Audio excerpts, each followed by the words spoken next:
자, 시작하겠습니다. 자, 어제 본 우리 지방지 기출문제 한번 같이 풀어보도록 하겠습니다.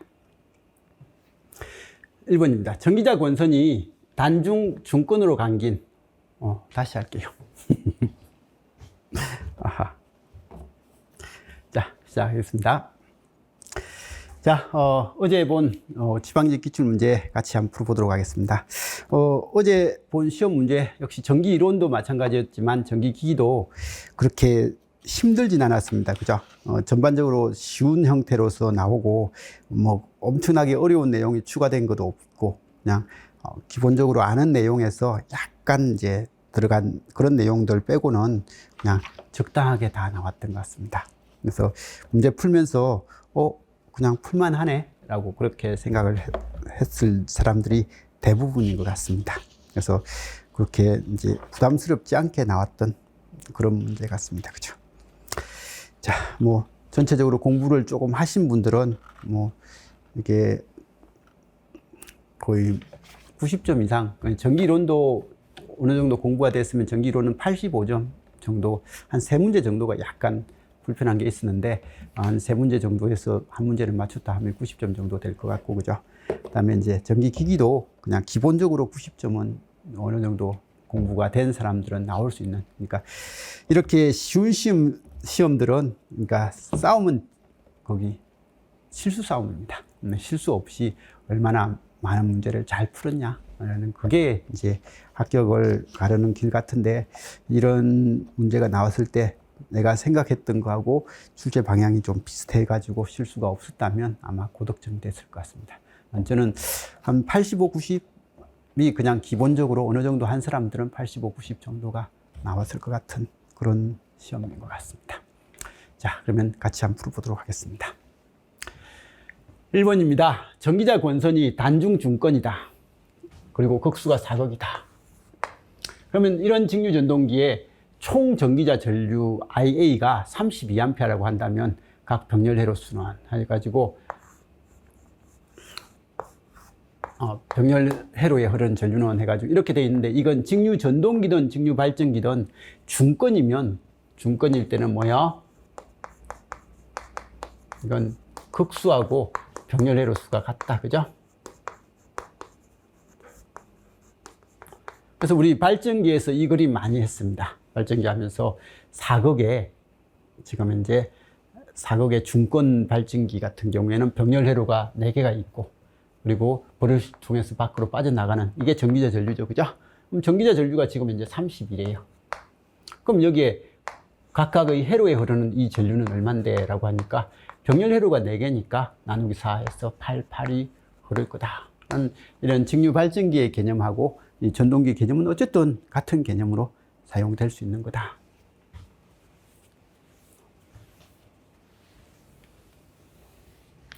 그래서 1번은 뭐 쉽게 된 것 같고, 그죠? 그 다음에 2번은 주파수가 60Hz, 설립이 5%, 회전수 855인 유도전동기의 극수는요? 라고 했습니다. 설립 5%에 이게 나오면 60에서 다른 거 생각하지 말고요. 2극일 때는 3600 RPM, 4극일 때는 1800, 6극일 때는 1200, 8극일 때는 900 RPM. 이런 것까지는 그냥 머릿속에 탁 떠올라줘야 되죠. 그죠?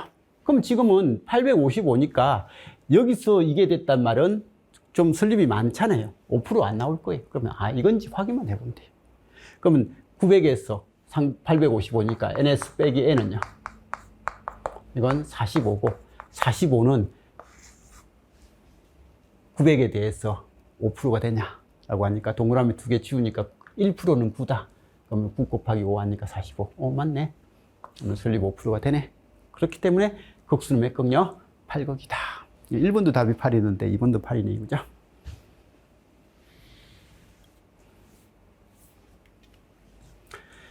다음은 삼상 권선형 유도 전동기의 토크 발생의 원리에 대한 설명이다. 가나에 들어갈 용어를 바르게 설명하고 있는 것을 하니까 1차측 권선에 흐르는 전류에 의해서 발생한 이것이 2차 권선과 세교하여 뭘 발생시킨다. 이로 인해서 2차 권선에 흐르는 전류가 흐르고 2차측 전류하고 1차측 뭐 사이에 전자력이 발생되어서 토크가 발생한다라고 이렇게 되어 있는데, 권선형 유도 전동기 뭐 우린 다 압니다. 그래서 1차측에서 회전 계좌를 만들어 주죠. 삼상 유도 전동기는 회전 자속이고요. 단상일 때는 교본 자속이니까 이거 구별 잘 하라고 했죠. 딱 보자마자 이건 단상, 삼상, 삼상이니까. 그럼 회전 자계가 만들어지면 자속을 끊고 지나가다 보니까 전자유도 현상이죠. 그죠? 전자유도 현상에 의해서 기전력이 유기된다. 이런 건 이론하면서 그냥 당연하게 설명했던 내용입니다. 동기전동기의 역률 조정에 대한 설명이다. 옳지 않는 거 해가지고 이 문제가 근래에 이 그래프를 통해서 설명하는 문제가 근래에 계속 나오고 있습니다. 그죠? 그래서 계속 나오고 동기전동기에서의 이 V 특성 곡선과 이 V 특성 곡선을 이해하는 데 있어서 필연적인 게 요거다. 이게 전압과 그죠? 단자 전압과 전류가 동상이 되는 거죠. 그래서 동상이 되는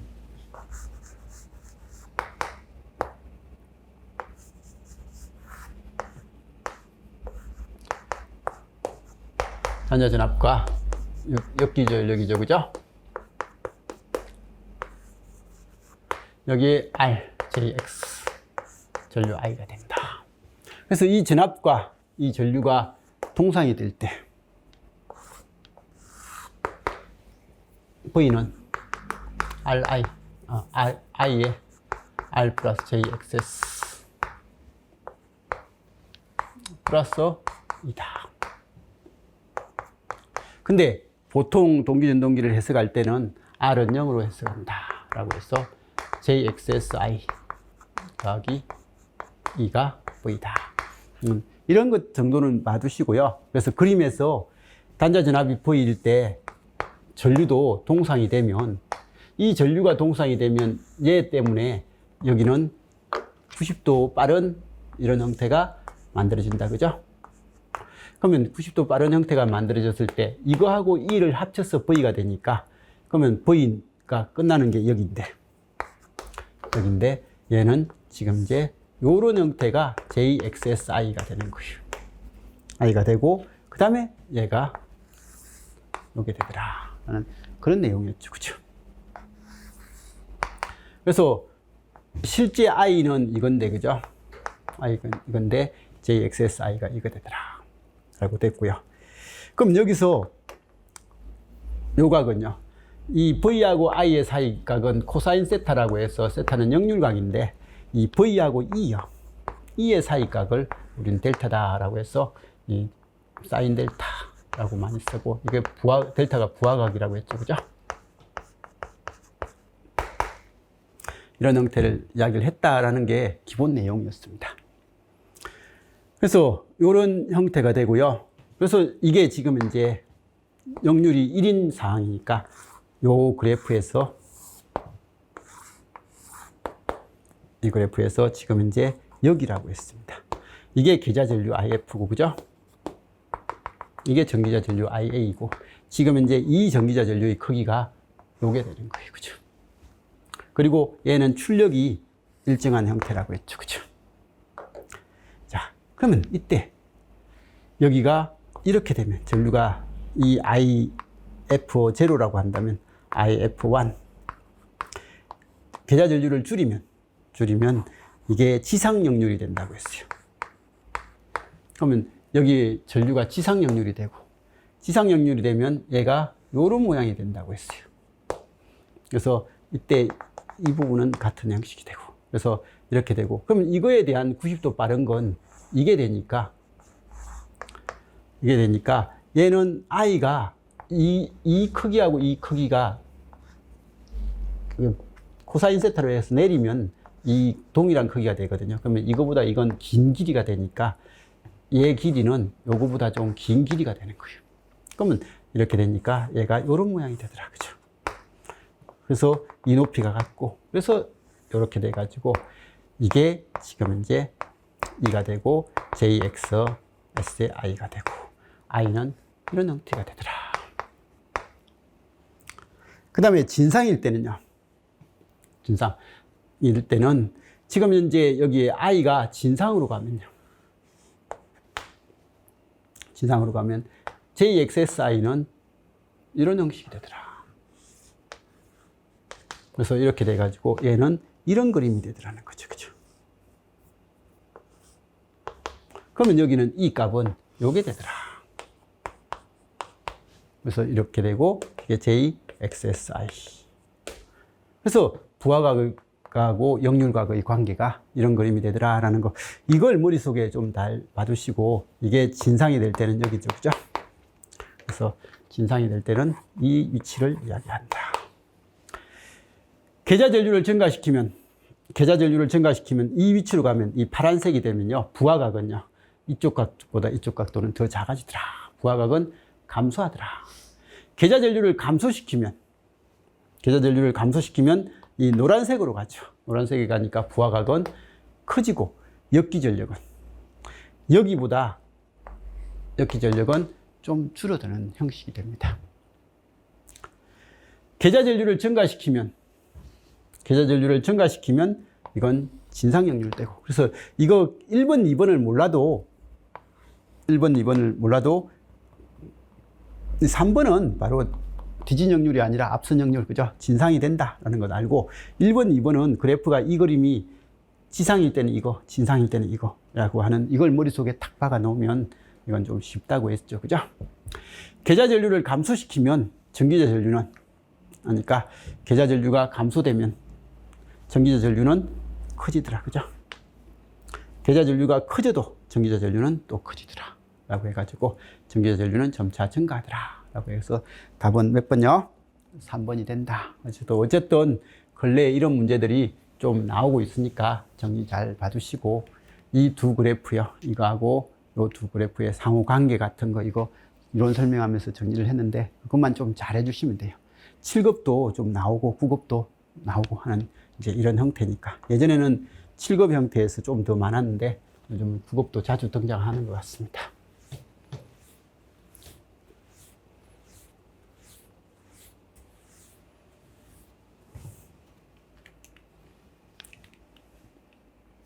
권선형 유도전동기의 비례추이 특성을 이용하여 조절할 수 없는 것. 이건 비례추이를 한다 안 한다를 떠나서 비례추이 특성을 이용하여 조절할 수 없는 것 해가지고 나오는 거.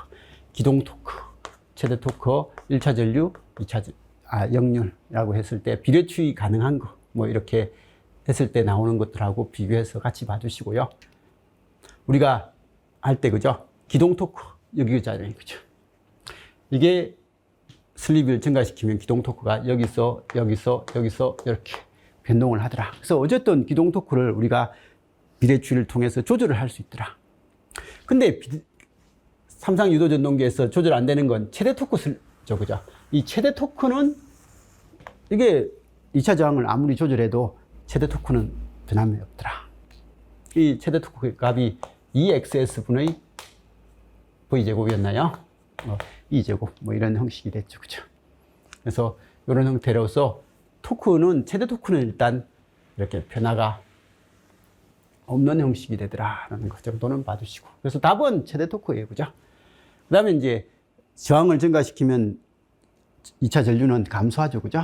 감소하는 이런 형태가 되고, 그 다음에 우리가 비례추이 할 수 없는 것 해가지고 출력, 효율, 동선, 이건 비례추이가 안 되는 거고요. 비례추이 할 수 있는 것은 1차 전류, 역률, 1차 입력, 뭐 이런 것들은 될 수 있다라고 배웠으니까 그런 것들 정리는 충분히 가능할 거예요.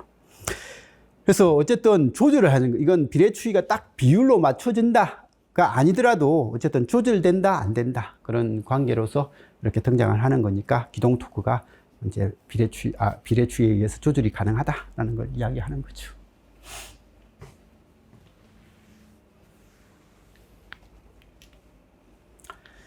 변압기의 효율이 최대가 되는 조건 하니까 철선과 동선이 같을 때, 물론 역률도 어떻게 된다고요? 이탄은 Pout에, 그래서 PC PI분의 Pout 이렇게 되는데, 이때 VI 코사인 세타, 그죠?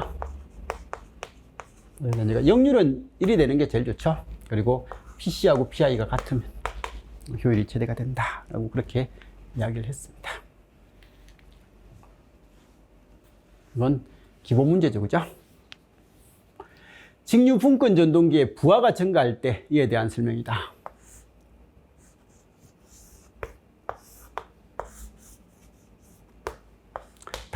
단자 전압 부위가 일정이고요. RF 일정, 그러니까 IF 일정, 자속 일정. 그래서 이건 V하고 RF가 일정하니까 IF 일정이고, 그 다음에 계좌 자속도 일정. 그래서 이게 지금 이제 일정인 상태에서 나오는 거예요. 그러면 이때 전동기에서 부하가 증가한다. 증가한단 말은 여기에 무거운 짐이 걸린다가 부하가 증가한다. 그럼 이 부하의 증가에 의해서 나타나는 1차 현상은 속도 n이 감소. 속도 n이 감소하면 E는 K 파이 N. n에서 n이 감소하는데 파이는 일정인 거예요. 그럼 n이 감소하니까 E 감소. E가 감소하면 IA는요. RA분의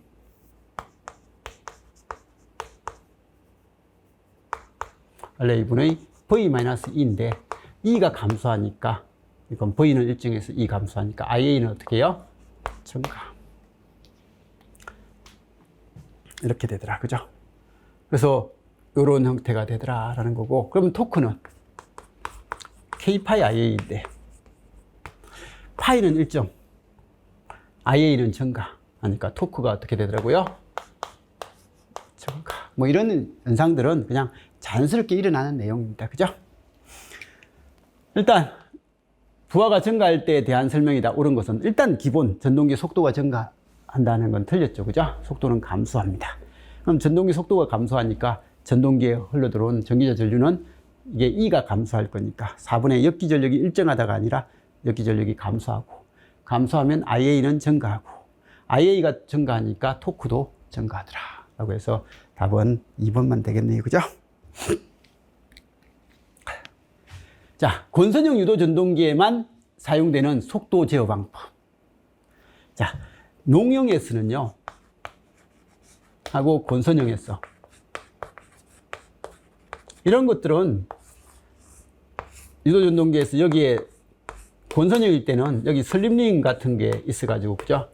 브러쉬하고 슬립링을 이용해서 여기 외부에서 어떤 것을 부과가 가능하면 권선형이고요. 농형은 이 도체바가 그냥 심어져 있으니까 이 슬립링을 이용해서 외부에서 공급하는 그런 구조가 아니에요. 그래서 농형은 그런 건 아니고, 이 권선형에서는 슬립링을 통해서 안에서 브러쉬하고 슬립링을 통해서 밖에서 특성 우리 2차 저항 제어법 할 때 2차 저항을 조절해서 이렇게 조절할 수 있다 라고 해가지고, 대표적인 권선형 유도 전동기의 속도 제어 방법이 2차 저항 제어법이 대표적이잖아요. 그죠? 근데 그게 보기에 없을 뿐이에요. 그러면 전압 제어는요, 농형이든 권선이든 1차 전압 조절하면 전압 제어되는 거죠. 그죠? 그 다음에 주파수, 1차 주파수 제어하고요. 극수요. 1차 측의 권선에 극수를 조절해가지고 극수 제어를 하면 되는 거예요. 그래서 되는 거고, 근데 이제 2차 여자 제어 방법은, 이 2차 여자 제어 방법이 어떤 건데, 우리 이거 보시면 극수 변환. 이건 1차 측에서 거기 코일의 형태를 바꿔서 극수 변환한다 라고 이야기했고요. 고정자 권선의 접속 상태를 변경하여 극수 조절을 한다. 그 다음에 주파수 제어법. 이거는 공급하는 전압의 주파수니까 SCR 등을 이용해서 요즘 VF라고 해서 주파수 조절을 하는 거 많이 있다고 했죠. 그죠? 그래서 VF 일정 제어 뭐 이런 것들은 우리 시험에도 가끔씩 나왔고요. 1차 전압 제어법. 전압 제어법은 어쨌든 전압 조절하면 이렇게 토크가 바뀌고 이렇게 하니까 뭐 속도 제어를 할 수 있다라고 했고요. 그 다음에 2차 저항 제어법이 대표적으로 권선형에서만 쓰는 거예요. 얘 앞에 세 가지는 뭐 권선형이든 농형이든 상관없죠. 그죠? 권선형. 비례추이 원리를 이용한 것으로 2차 회로에 저항을 집어넣을 수 있는 것은 권선형밖에 없죠. 그죠? 그리고 이제 2차 여자 제어법, 설립 제어라고 하는데, 유도 전동기 회전자의 외부에서 설립링을 통해서 설립 주파수와 같은 전압을 인가해서 회전자 설립에 의해서 속도를 제어하는 거. 그래서 이게 설립 제어하는 이런 형태로서 속도 조절을 하고 설립링을 통해서 넣어주니까 이건 권선형에서만 쓰지 농형에서는 쓸 수 없는 그런 구조죠. 그죠? 그래서 이런 형태가 된다. 그래서 답은 2차 여자 제어법이 답이 되겠죠. 그죠? 그래서 설립 제어는 거의 대부분이 거기 농형을 쓰면서도 권선형 같이 2차 저항 제어법을 효과를 얻는 것은 뭐 이중 농형이라든지 뒷바 같은 거 있었는데 그런 걸 제외하고는 대부분 설립 제어 형식을 쓰는 것은 권선형에서 쓰는 거죠. 그죠? 자, 지하철 견인용에 사용되는 유도 전동기의 역상 제동은 이상한이잖아요. 전동기, 역상 제동, 회생 제동. 얘는 설립이 0에서 1 사이, 얘도 0에서 1 사이. 얘는 S가 0보다 작은 거고, S가 1보다 큰 거, 그죠? 보통 1에서 2 사이를 많이 쓰지만 1에서 큰 거다. 그래서 역상 제동은 여기, 회생 제동은 여기, 전동기는 이쪽. 역상 제동의 설립은 1번이다. 변압기 1차 권선에 유기되는 전압에 대한 설명이다. 옳지 않는 거.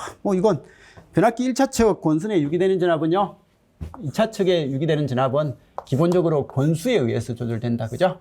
그래서 2와는 4.44 FN1 BS. 이 2도 4.44 FN2 BS. 전동기에서, 변압기에서는 1차 측 주파수, 2차 측 주파수 똑같을 거고, 강긴 횟수 조절은 할 수 있는 거고, 자속이라든지 이런 것들은 거의 같다. 그러면 어쨌든 1차 유기되는 전압, 이완에 대한 설명이다. 옳은 것은 하니까 주파수에도 비례하고 권수에도 비례한다. 그죠? 주파수하고 권수에 비례한다. 이런 것들은 못 될 겁니다.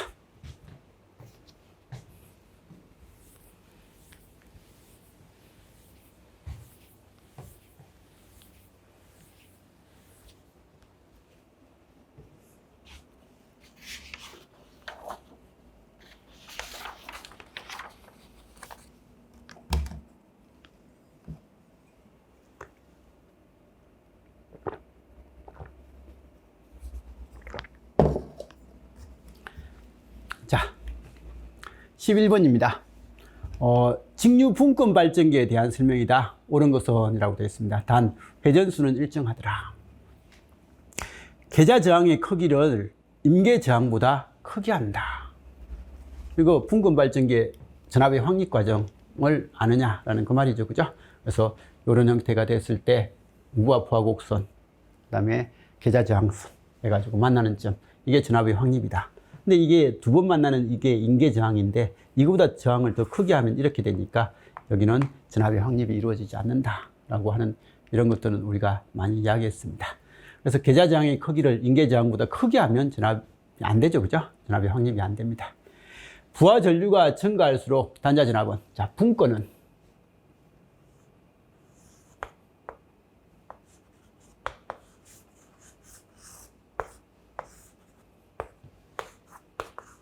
이게 분권인데, 그죠? 회전수는 일정하다라고 하니까 N 일정하더라라고 이렇게 되고요. 부하 전류가 증가하면, 여기에 I가 증가하면요, 이쪽에 전기자 전류 IA도 증가하고, 그럼 여기 전압 강화 V도 약간 증가하고, 그러면 E에서 회전수가 일정하니까 E는 일정하다고 했을 때 전압 강화가 커지니까 여기 단자 전압 V는 약간 감소한다. 그죠? 그래서 우리 이런 것들, 부하 전류 IA에 대해서 속도가 어떻게 나오는데라고 하면 이상적으로 이렇게 일정하게 나와야 되는데 실제로는 약간 줄어든다. 이런 이야기는 하잖아요. 그죠? 그래서 이런 형태가 되더라. 단자 전압 V도 약간 줄어든다. 이건 속도는 아니고 단자 전압 V입니다. 여기가 약간 감소한다. 자, 계좌 저항을 크게 하면 크게 할수록 발생 자속이 하니까 여기 RF가 커지면 IF는 작아지죠. 그럼 자속 파이도 작아지죠. 그죠? 자속이 작아진다. 철심에 잔류자속이 없으면 단자전압은 발생하지 않는다. 그래서 여기에 타회자가 아니라 자회자다 보니까 여기에 잔류자속이 없으면 내가 회전을 시키더라도 초기에 잔류자속이 없으면 전압의 확립이 이루어지지 않는다 라고 해가지고 이 부분이죠. 그죠? 그래서 이 부분이 있어야만 전압의 확립이 일어날 수 있는데 이게 없으면 0부터 시작을 하면 아예 안 만들어지죠. 그죠? 그래서 이런 것들은 많이 이야기를 했습니다.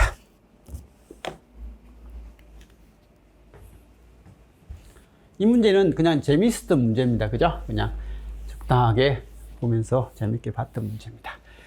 삼상 동기발전기 2대의 전기자 결선이 각각 어떻게 되어 있다고요? 나와 같이 구성되어 있다. 하나의 코일에서 발생되는 기전압이 E라고 했을 때, 기전력이 E라고 했을 때, 기전압은 좀 용어가 좀 생소합니다. 그죠? 기전력이 E라고 했을 때 가의 순간전압은 나의 순간전압에 비해서 몇 배가 되는가라고 그렇게 돼 있어요. 요거 묶으면요. 이렇게 묶어버리면 이 그림이 되나요? 그래서 이런 그림이 되고 이거 없애버리면 그림입니다. 그래서 이런 것 정도는 봐두시고요. 어쨌든 여기에 E가 나와요. 그럼 E가 되니까 여기에 순간전압은 얼마요? 이건 2E예요. 근데 여기는 E예요. 여기도 E예요. 근데 이 순간전압은요? 할 때는 E하고 E 할 때 루트 3E죠. 그죠? 그래서 루트 3배가 된다라고 하니까 여기는 가의 순간전압은 2E는 그죠? 나의 순간전압은 루트 3이니까 의 몇 배인가 라고 하니까 루트 3분의 2배. 이런 것들은 그냥 잘 정리만 하면 되는 것 같습니다. 그죠?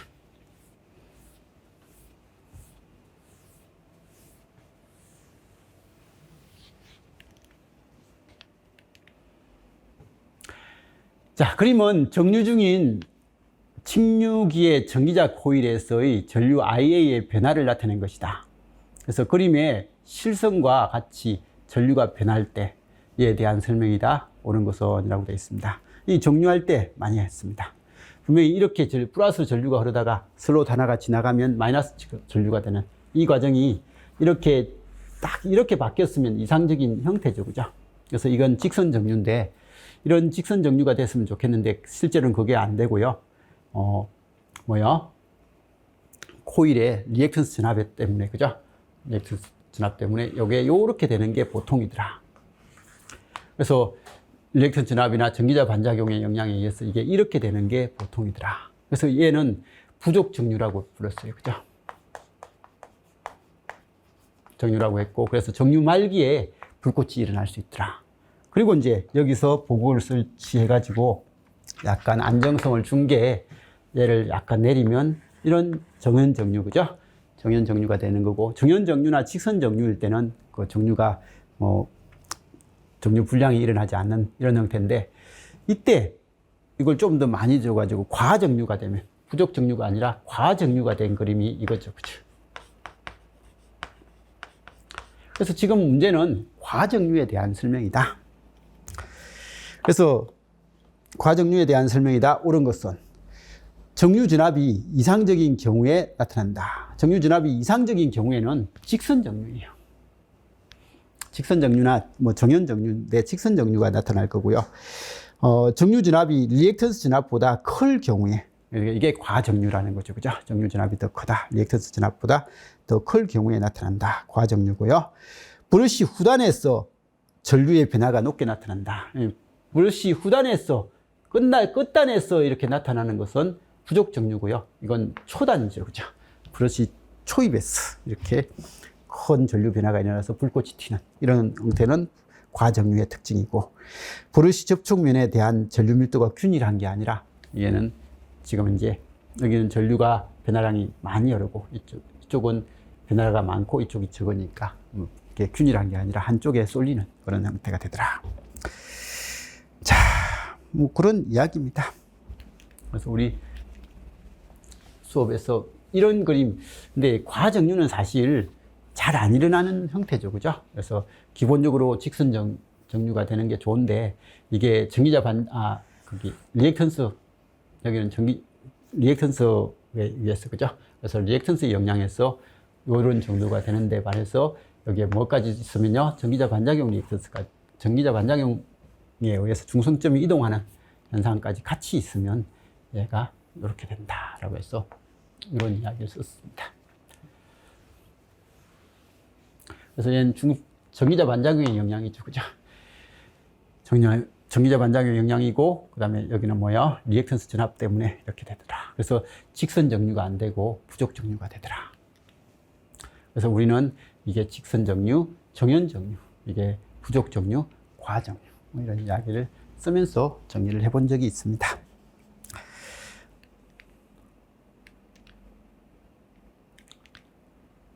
답은 어쨌든 2번이죠. 그죠? 14번. 부하가 저항인 단상 반파 다이오드 정류.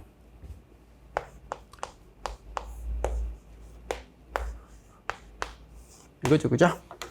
그래서 이런 반파의 다이오드 정류기에 대한 설명이다. 옳은 것은이라고 되어 있습니다. 입력이 이렇게 들어오면, 그죠? 출력은 반파 정류가 되니까 이것만 되더라. 그래서 여기에 최대값이 VM이니까 다이오드가 이상적이라면 여기도 VM이다. 그래서 그러니까 최대값이 VM일 때, 반파 정류가 될 때 V 에버리지는요, 이건 파이분의 VM 이게 되니까 2분의 VM이 아니고요, VRMS가 반파 정류일 때는 2분의 VM이었죠. 그죠? 이렇게 됐다. 1번은 틀렸고요. 이번에 반파 정류기는 전파 정류기에 비해서 효율이 높다가 아니라, 반파 정류는 효율이 40.6% 정도 된다고 했고, 전파가 되면 81.2%의 2배라고 했죠. 그죠? 그래서 이런 거고, 반파 정류기의 출력 전류는 입력 전압의 반주기 동안만 흐른다. 그래서 여기 부하에 흐르는 전류는 이 시간만 흐르지, 이 시간은 흐르지 않는다 라는 그 말이고, 그죠? 반파 정류기의 출력 전압의 주파수는 입력 주파수의 2배가 아니라 입력 주기하고 출력 주기가 같기 때문에 주파수는 같고, 이게 전파가 되면 주파수가 2배가 되죠. 그죠? 주기가 반으로 돼서 주파수가 2배가 된다. 답은 3번이죠. 그죠?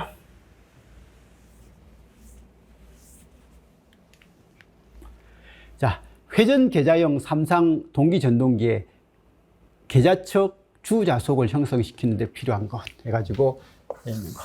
회전 계좌형은 여기에 강에 있는 도선 A상, B상, C상이 있다면 동기발전기에서 여기에 처음부터 자석을 만들어 준다고 했어요. 자석을 만들어 준단 말은 권선에 도선에 감을 때, 그죠? 여기에 항상 전압을 일정한 방향으로 이렇게 넣어주고, 중간에 전압의 방향이 바뀌지가 않습니다. 이게 아무리 돌아가도 N극은 항상 여기인 거예요. 이렇게 들어가도 N극은 항상 자기 위치가 되니까 이렇게 되더라. 근데 회전을 하고 있는데 외부에서 전압을 걸어줬을 때 이게 꼬이지 않고 되려면 여기에 외부에서 넣어줄 때 뭐야? 여기 슬림링하고 브러쉬 구조를 써야 된다. 그죠?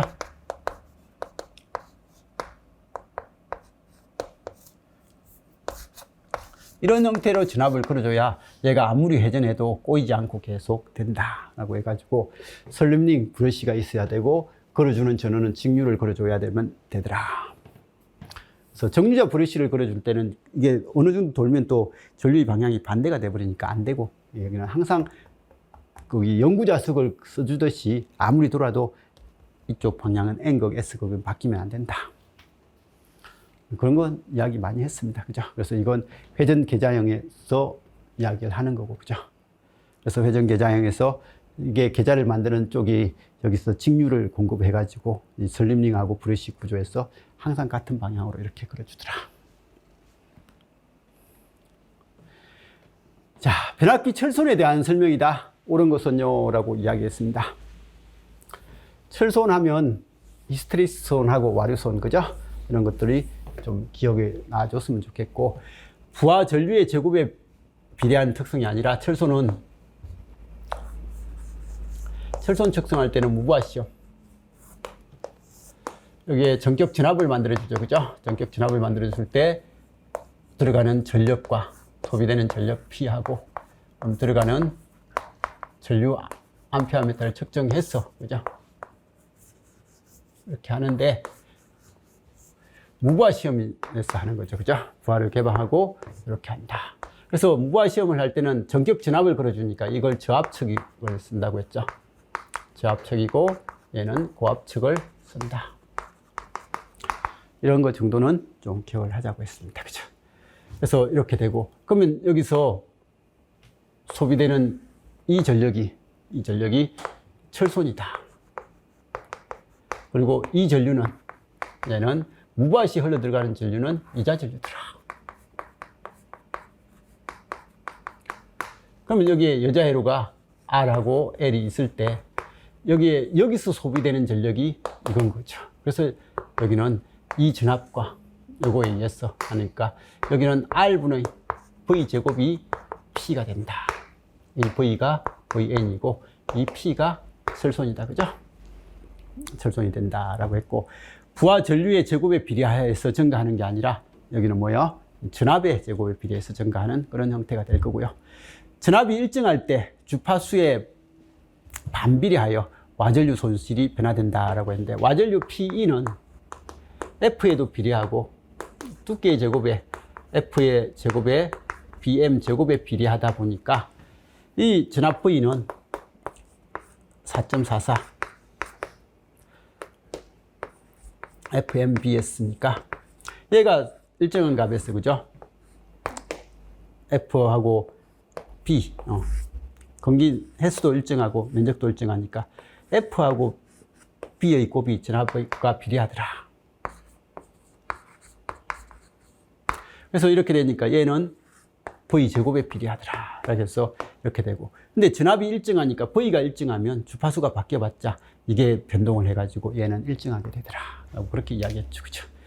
전압이 일정할 때 주파수에 반비례하여 와전류 손실이 변화를 하더라가 아니라, 이건 이게 주파수가 커지면 자수 밀도가 작아져서 V가 일정하게 되고, V가 일정하니까 와전류는 일정하더라.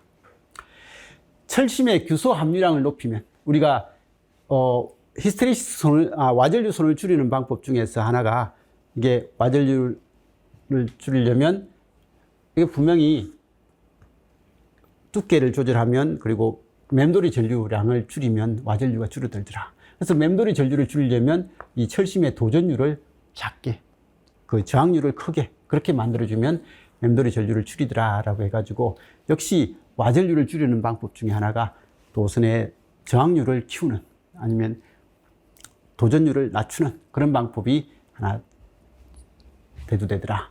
근데 이때 규소 함유량이 높은 이런 규소 강판을 사용을 하면 전기 저항이 높아져서 와전류 손실이 감소하더라. 뭐 이런 식의 관계가 많이 나왔고, 그죠? 그래서 이거 많이 외웠던 내용인데, 이게 전기 저항이 낮아져서 높아져서 이런 것들을 좀 잘 생각을 해주시면 되고요.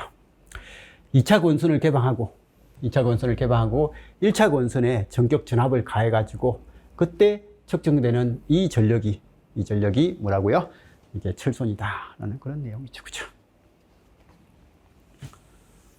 그래서 16번도 그냥 그러려니 하고 넘길 수가 있습니다. 17번은요, 출력 100kW, 단자 전압 100V의 직류 타여자 발전기가 있다. 이거 맨날 나오는 형태입니다. 그죠?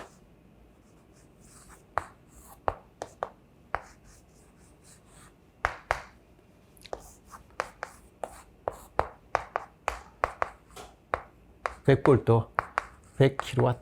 그러니까 들어오는 전류는 1000A. 이렇게 될 겁니다. 이때 전기자 건선 저항이 0.005. 일때 전압 변동률 1000A가 되니까 여기는 5V인가요? 5V 전압된 게 100이니까 E는 얼마고요? 105다. 그러면 전압 변동률은 부하시 분의 무부하 빼기 부하 해가지고 100분의 5 해서 5%가 나옵니다. 근데 저는 이렇게도 풀지만 이 타여자 같은 경우에는 진압 변동률은 그냥 RL분의 RA 이런 형식으로 풉니다. 0.0059고요. 여기 100V 1000A가 되면 100kg가 되니까 이거다. 그러면 부하 저항은 얼마짜리인데? 라고 전류분의 진압 하니까 0.1이다.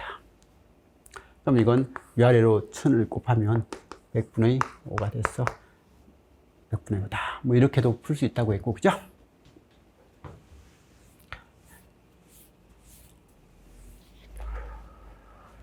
자, 사극 36 슬롯.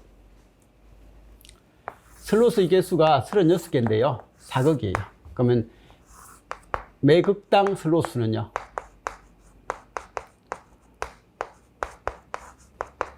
수는 9개. 그러면 전절권을 쓰면요. 여기에 이 슬롯에 넣어주면 이쪽 슬롯에 나오면 되잖아요. 그죠? 이쪽 슬롯으로 나오면 이게 전절권입니다.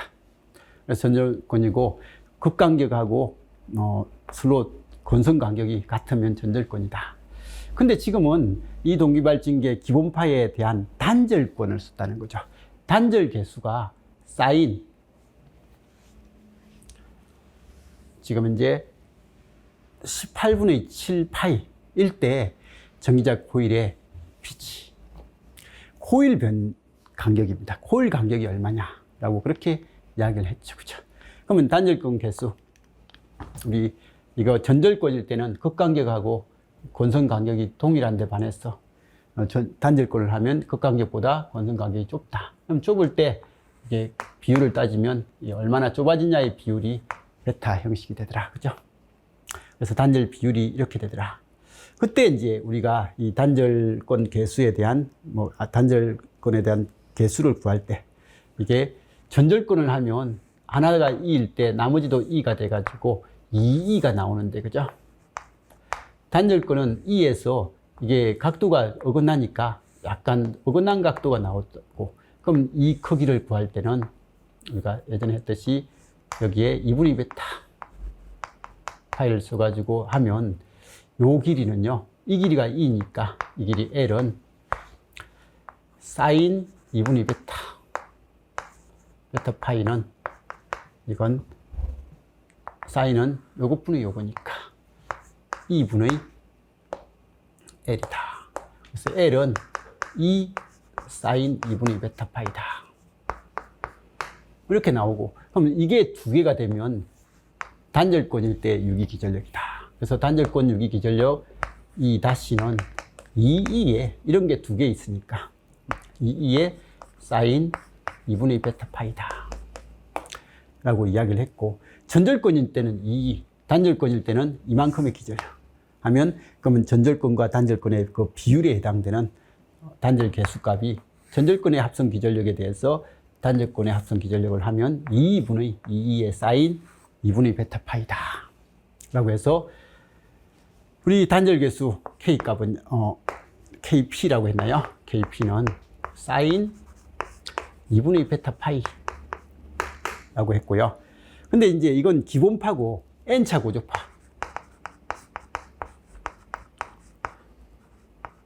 우리가 없애려고 하는 것은 단절권에서 없애려고 하는 것은 N차 고조파의 관점이거든요. 그래서 N차 고조파에서 이 단절권 개수 P는요, Pn은 얘는 사인 2분의 N 베타 파이다 라고 그렇게 이야기했죠. 그죠?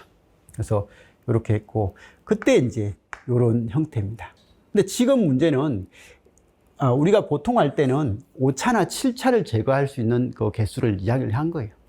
근데 지금 현재는 기본파에 대한 단절 개수를 봤더니 요렇게 나오더라.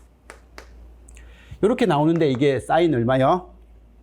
문제가 사인 18분의 7파이 이게 나오더라. 그럼 그때 단절 비율이 얼만데? 라고 하니까 이 베타가 얼만데? 라고 물어보니까 2분의 베타 파이가 18분의 7파이가 되더라. 그럼 파이 없어지고 2 하나 없어지니까 얘는 베타는 9분의 7이다. 라고 이렇게 되죠. 그럼 매극당 슬로수가 9면 전절권일 때는 9인데 지금은 단절 비율이니까 얘는 얼마가 된다고요? 7이 되더라. 그래서 단절 계율이 7이면 1번 슬롯에 들어오면 여기에 8번 슬롯으로 나오죠. 그죠?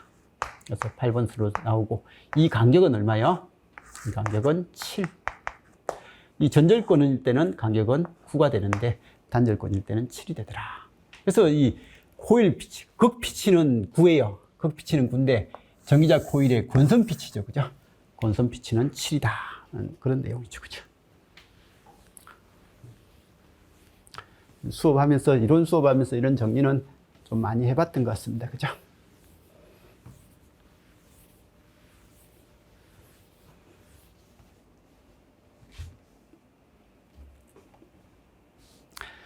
자, 단상 변압기 1차측 건수를 2배 증가시켰을 때 변압기의 여자 전류의 크기 하니까 변압기의 여자 전류 하면 우리는 E는 LdT분의 DI, I는 L분의 1의 인테그랄 ET의 DT. 보통 E가 EM, VM, 사인이면 사인, 코사인이면 코사인 할까요? 코사인 오메가 T다 라고 하니까 얘는 L분의 1의 오메가 분의 VM의 사인 오메가 T다 적분하면 이렇게 되는 건 많이 했습니다. 그때 여자 전류의 크기 내 건수를 2배 증가시킨 거. 여기는 2파이F니까 건수하고 무관하고요. 여기 인덕턴스 L은 우리가 L분의 뮤S의 N제곱이지. 그죠? 그래서 여기에 N제곱이 있는 거예요. N제곱이 있으니까 여기는 건수가 2배가 증가하면 얘는 4분의 1로 감소하겠구나 라고 해서 I는 4분의 1로 감소한다. 변압기 여자 전류는 0.25가 된다. 자, 그림은 서로 다른 형태의 전동기 회전자 구조다. 이때 마그네틱 토크하고 릴럭턴스 토크가 함께 발생되는 회전자 구조. 단 고정자 측에서는 삼상권선이다 라고 이야기했습니다. 그래서 이런 형태의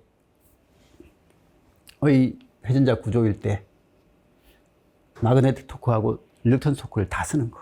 자, 이것만 있으면, 이건 그냥 철심이죠. 철심에서 돌극 구조를 가지고 있는 이런 철심을 쓰면, 이건 기본적으로 철심만 쓸 때는 뭐예요? 마그네틱 토크, 릴럭턴스 토크죠. 그죠? 자기장이 최소가 되는 방향으로 도는. 그리고 이 철심의 원통 동그란 모양이 돼가지고 원래는 돌극 구조가 없는 것 같은데 지금 이제 이런 공극을 만들어주면요. 공극을 만들어주면 이게 돌극 구조가 만들어지죠. 그래서 이쪽은 자속이 잘 가고, 잘 가는데 이쪽으로 자속이 지나가는 것은 이 공극 때문에 잘 못 가고 하는 이런 구조가 돼가지고 이게 돌극 구조를 형상화시키는 거고. 그리고 이제 여기는 그냥 표면 부착형이죠. 그죠? 표면에 지금 이제 이 자석을, 연구 자석을 이렇게 표면에 부착한 거고. 얘는 이 회전자의 공간을 뚫고 거기에 매입을 한 거죠. 그죠? 자석을 매입형으로 만들어준 거다. 그래서 이런 매입형을 하면 이 NS 자석에 의해서는 마그네틱 토크가 생기는데 이 공극, 이쪽으로는 이쪽하고 이쪽에서 이쪽의 자기장이 작아져서 이게 돌극 구조가 같이 만들어진다고 했어요. 그래서 매입형의 특징이 돌극 구조에 의한 릴럭턴스 토크도 만들고 자기가 집어넣은 자석에 의해서 마그네틱 토크도 만들 수 있는 그런 구조가 이 구조라고 했고요. 얘는 표면 부착형은 마그네틱 토크만 이용하고 얘들은 릴럭턴스 토크만 이용하는 그런 형태의 구조다라는 거. 이런 것들은 그냥 딱 봐도 눈에 보일 정도만 돼야 되죠. 그죠? 그래서 우리 공부할 때 마그네틱 토크를 쓰는 것은 표면 부착형, 좀 전에 표면 부착형입니다. 그죠? 표면 삽입형, 이런 것은 마그네틱 토크만 사용하는 거. 지금 여기서 나는 마그네틱 토크만 쓰는 거고요. 그 다음에 릴럭턴스 전동기, 스위치된 릴럭턴스 전동기, 이런 형태인데, 그게 지금 이제 요런 쪽, 스위치된 릴럭턴스 전동기는 보통 이거도 쓸 수 있을 거고, 동기형 릴럭턴스 전동기에서 이렇게 쓰이는 형태죠. 그죠?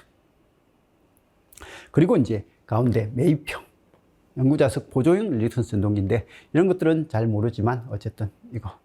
그래서 요런 형태가 되는 것들은 뭐 매입형이 들어간다. 마그넷 토크하고 릴럭턴트 토크를 다 사용한다. 이거 시험 문제에서 그래도 제법 나오는 파트죠. 그죠? 그래서 이거 매입형입니다. 매입형에서 자석이 있으니까 이건 마그넷 토크를 사용하는 거고, 그 다음에 이쪽에서 자기 저항은 크고 이쪽은 자기 저항이 작았어. 이게 역돌곡형 구조가 만들어지는 것이 이게 릴럭턴스 토크를 발생시키는 부분이다. 그래서 요렇게는 자기 저항이 크고 대신 요렇게는 자기 저항이 적어서 이 자기 저항이 적은 쪽이 생기더라라는 그런 내용이죠. 그죠? 그래서 이런 거고, 뭐 동기형 릴럭턴스 전동기는요, 릴럭턴스 토크만 사용할 때는 요렇게 뭐 사용을 한 적도 있고, 1세대는 이런 거, 2세대는 이런 거, 그 다음에 요런 것도 쓰고, 그 다음에 요즘 세그먼트형을 여기 빈 공간, 그죠? 절연물이라든지 공기를 집어넣어서 하는 거. 좀 전에 이게 세그먼트형이죠. 세그먼트형이 요즘 많이 쓰는, 제일 많이 쓰는 릴럭턴스 토크를 사용하는 그런 형태의 방식이랍니다. 그래서 세그먼트형, 현재 가장 널리 사용되고 있는 방식이다라고 해가지고, 이쪽은 자기 저항이 작고 이쪽은 자기 저항이 커서 이렇게 Q축하고 D축, 직축하고 행축을 이렇게 조절해서 자기 저항의 차이로 인해서 토크가 만들어지는 것이 릴럭턴스 토크죠. 그죠? 그래서 이런 형태더라라고 해서 대충 문제를 풀어봤습니다.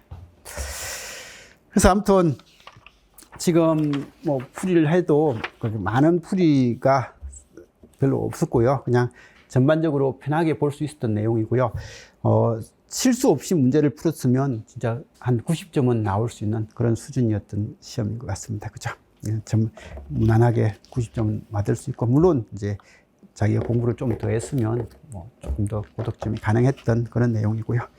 근데 이제 이런 시험일수록 좀 쉽다라고 생각되면 뭐 이게 하다가 실수를 좀 하는 게 있어가지고 뭐 안 나오면 한 80점까지 나오는 사람들도 조금 있을 것 같고, 그거보다 좀 떨어지면 자기가 본인들이 실수를 좀 많이 한 편이다라고 그렇게 봐주셔야 될 것 같아요. 자, 아무튼 이제 우리 시험은 끝났습니다. 그죠?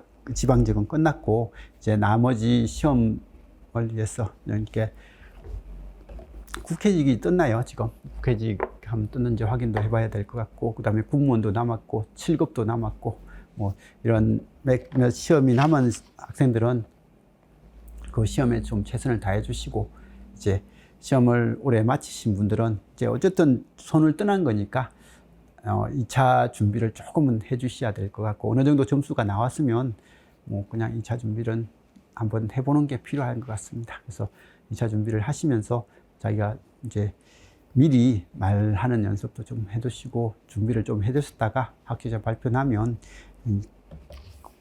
허둥지둥하지 말고 그냥 차분히 할 수 있게끔 그렇게 해주셨으면 좋겠습니다. 아무튼 1년 동안 공부하시느라고 고생하셨고요. 다들 좋은 결과 그렇게 나왔으면 싶습니다. 오늘 고생하셨습니다. 자, 이상입니다.